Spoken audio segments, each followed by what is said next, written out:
Sagar group of institute में छात्रों के दो गुटों में हुए विवाद में आधा दर्जन से ज्यादा छात्र घायल हो गए, जिसमें से एक की हालत गंभीर बनी हुई है। बताया जाता है कि विवाद एक छात्र के साथ मारपीट के साथ शुरू हुआ, जिसके बाद 3 दर्जन से ज्यादा युवक कट्टे और रॉड के साथ पहुंचे और छात्रों से मारपीट शुरू कर दी। इस दौरान कार से आए युवकों ने कुछ छात्रों को रौंदने की भी कोशिश की। मुख्यमंत्री शिवराज सिंह चौहान अन्नपूर्णा योजना के सहारे चुनावी वैतरणी पार करने की कोशिश में है। योजना का शुभारंभ करते हुए सीएम ने कहा, न केवल गरीबों को 1 रुपए किलो गेहूं और 2 रुपए किलो चावल मुहैया कराया जाएगा, बल्कि गरीबों की थाली से निवाला छीनने वालों को भी जेल में डाल दिया जाएगा। यानी पीडीएस के राशन में किसी भी तरह की गड़बड़ी बर्दाश्त नहीं की जाएगी। बीजेपी में नंबर 1 की दौड़ चल रही है और नेता अपनी अपनी तरह से इस दौड़ में शामिल हो रहे हैं। आडवाणी ने शिवराज को मोदी से बेहतर बता दिया तो शिवराज को सफाई देनी पड़ गई। मुख्यमंत्री शिवराज सिंह चौहान ने कहा कि वो नंबर 1 और नंबर 2 भी नहीं है, बल्कि उनका नंबर तो 3 पर आता है। मुख्यमंत्री अन्नपूर्णा की कार्ड के लिए कांग्रेस ने कांतिलाल भूरिया अन्नपूर्णा योजना शुरू की है। कांग्रेस इस योजना के तहत गरीबों को निःशुल्क गेहूं, चावल बांटेगी। वहीं कांग्रेस ने इस योजना के शुभारंभ के मौके पर पारस जैन की उपस्थिति पर भी आपत्ति जताई।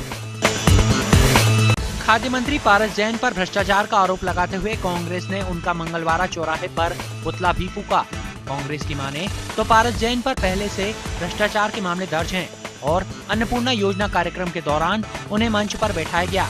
वहीं अन्नपूर्णा योजना केंद्र सरकार की योजना है, जिसे प्रदेश सरकार अपना नाम दे रही है। अखिल भारतीय विद्यार्थी परिषद प्रदूषित हो रही नर्मदा को बचाने अब कोर्ट का दरवाजा खटखटाएगी। वहीं यूथ अगेंस्ट करप्शन के साथ मिलकर एबीवीपी देश भर में भ्रष्टाचार, बेरोजगारी सहित महिला सुरक्षा जैसे मुद्दों को लेकर देश भर में अभियान भी चलाएगी। इसके साथ ही विश्वविद्यालयों की कार्यप्रणाली की मांग को लेकर राष्ट्रीय और प्रदेश स्तर पर नियामक आयोग स्थापित करने की मांग भी करेगी। बाइक चुराते एक चोर की करतूत कैमरे में कैद हो गई। आरोपी ने सरगम टॉकीज के पास से एक बाइक पर हाथ साफ कर दिया। अब पुलिस सीसीटीवी की मदद से इस आरोपी की तलाश कर रही है।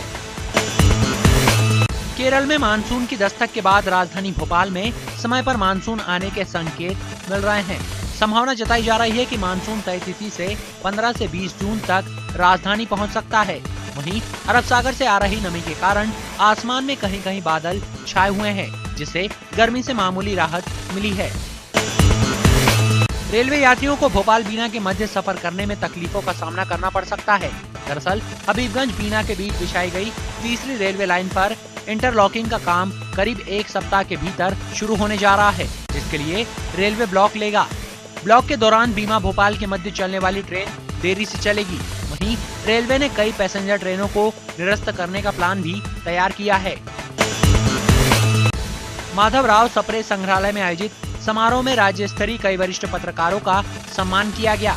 कार्यक्रम में मुख्य रूप से मौजूद रहे नगरीय प्रशासन मंत्री बाबूलाल गौर ने पत्रकारों की मीडिया जगत में अहम भूमिका निभाने पर सराहना की। इस मौके पर गौर ने शाल और प्रशस्ति पत्र देकर पत्रकारों को सम्मानित कर उनके उज्जवल भविष्य की कामना की। महाराणा प्रताप जयंती पर शासकीय अवकाश और राजपूत समाज को आरक्षण से लाभान्वित किए जाने की मांग अखिल भारतीय क्षत्रिय महासभा ने की है। पदाधिकारियों की माने तो इस संबंध में मुख्यमंत्री को निरंतर पत्र लिखकर अवगत कराया गया, लेकिन कोई जवाब नहीं आया, जिसके बाद समाज ने अपनी मांगों को लेकर प्रदेश भर में चरणबद्ध आंदोलन की चेतावनी दी है। इस वर्ष बैंक ऑफ बड़ौदा का वैश्विक कारोबार बढ़कर 8,02,000 करोड़ हो गया है। बैंक के अध्यक्ष एवं प्रबंध निदेशक की माने तो वित्तीय वर्ष में वैश्विक ग्राहक आधार 50 मिलियन के पार पहुंच गया है। वहीं इस साल 3500 नए एटीएम खोलने के साथ ही बैंक में 7,000 बेरोजगारों को रोजगार दिया जाएगा। मध्य प्रदेश ऊर्जा विकास निगम अधिकारी व कर्मचारी कल्याण संघ के गठन के बाद पहली गेट मीटिंग हुई। शिवाजी नगर स्थित ऊर्जा भवन में हुई मीटिंग में कर्मचारियों के हितों से संबंधित विषयों पर चर्चा के अलावा आगामी कार्यक्रमों की रणनीति भी तैयार की गई।